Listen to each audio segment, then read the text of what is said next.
Hello everyone, welcome back to my channel. Today we are going to be going over macros and calories and all that fun stuff for beginners, or if you just want to brush up on the knowledge of it. So when you go on Instagram, any type of, even YouTube, you see everyone talking about their macros and their calories, and you might have zero idea what they're even talking about. And we're gonna break it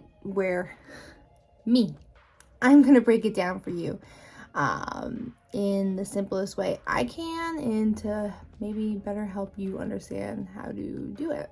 So essentially, tracking these things help you get to your goals. So you can either track your calories or you can track your macros. There's two different types of people. Everyone does a different thing. Tracking calories is more so to either gain, maintain, or lose weight and muscle. That's essentially exactly what it does.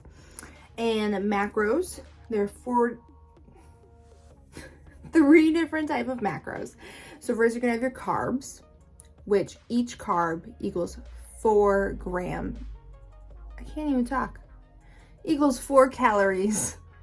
Protein, each gram of protein equals 4 calories, and then fat is the only different one. Each gram of fats equals 9 calories. So that one is higher in calories than the other two. Tracking specific macros, it has to do with how it makes you feel, because each macronutrient has its own specific job. And it's either going to be on how you build or maintain. Obviously there's micronutrients such as fiber and vitamins and such, but you can track those if you want to, but that's not a main thing to track to get to one of those goals. So first thing is carbs. Carbs is what gives you energy. Then fats slow your digestion down, and protein is for muscle and muscle development and muscle building. So if you're just tracking calories, so example, say you're tracking 2,000 calories, but you're not tracking, your macros.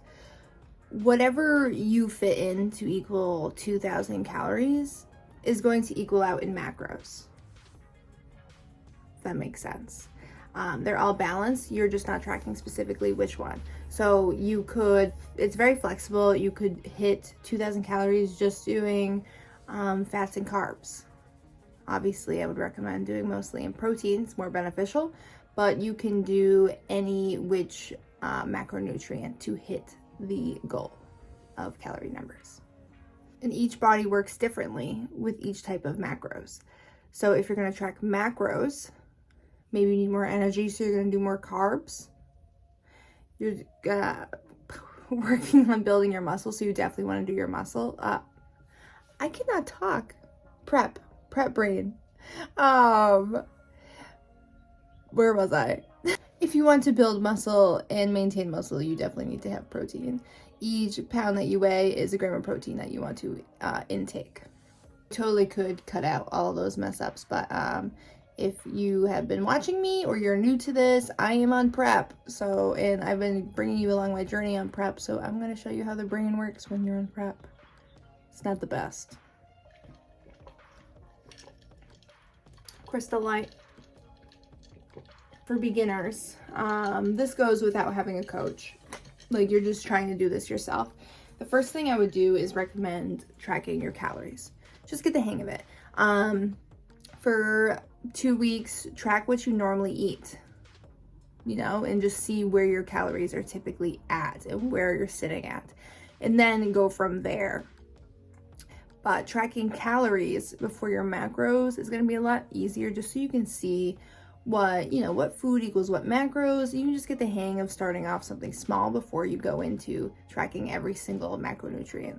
You might have no idea where to start when you are going to track your calories, but you're going to want to find out where your TDE is. You can go online and there's going to be a calculator for it, but what I recommend is weighing yourself daily if you're comfortable for 4 weeks, because an average number is better than once a week, because our body weight fluctuates daily depending on your sleep, digestion, water intake, exercise, so many different things.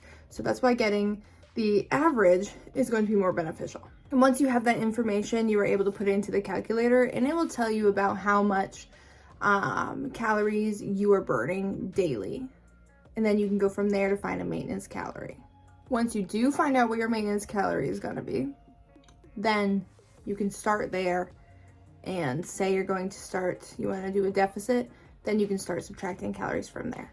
But do not cut off a big chunk right away, especially if you're inexperienced. It's going to be very hard to maintain, because this is something you want to stick with for long term, because goals take a long time.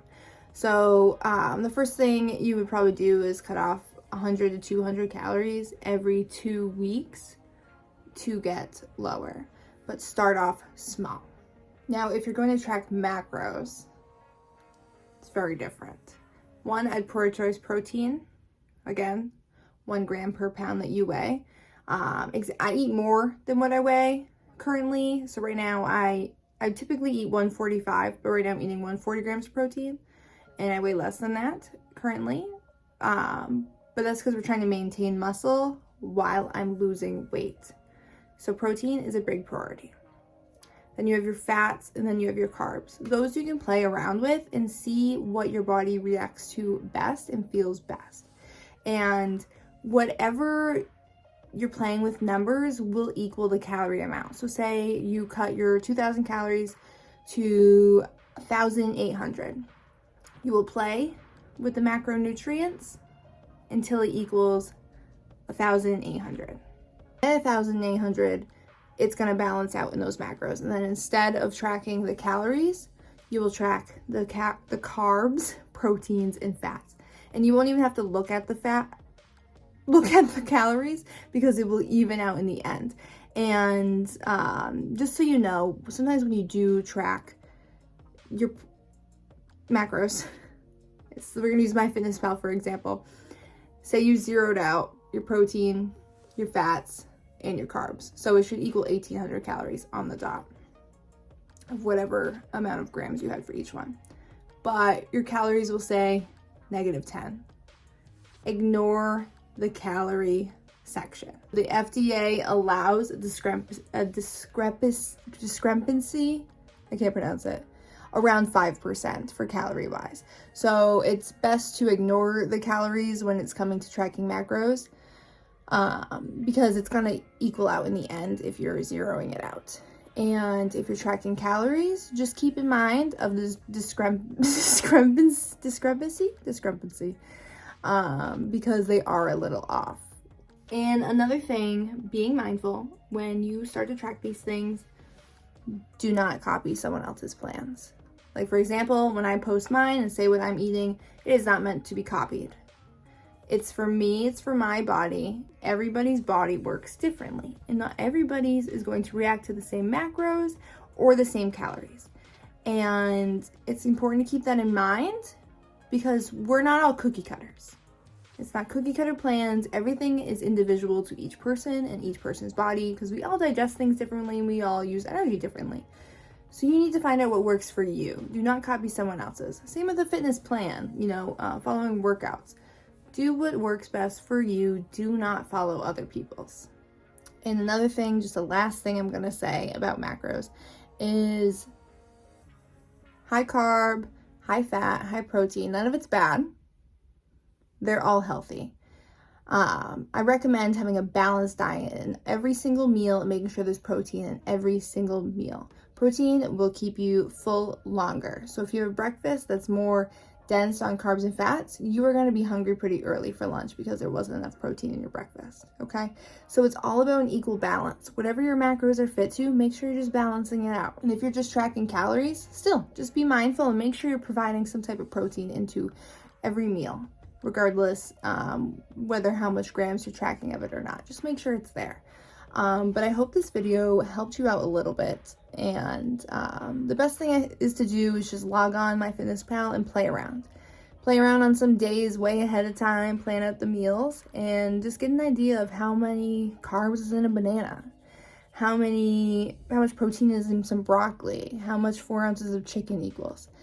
But the only way you're going to learn is practicing, and it's going to take some time, but I encourage you to log on and give it a shot. And if you have any questions about anything, comment below. But thank you for watching, guys. I hope you have a great rest of your week and the weekend. I will have my next video up on Monday.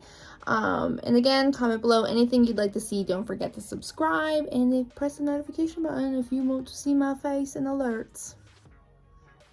Strive for more babies.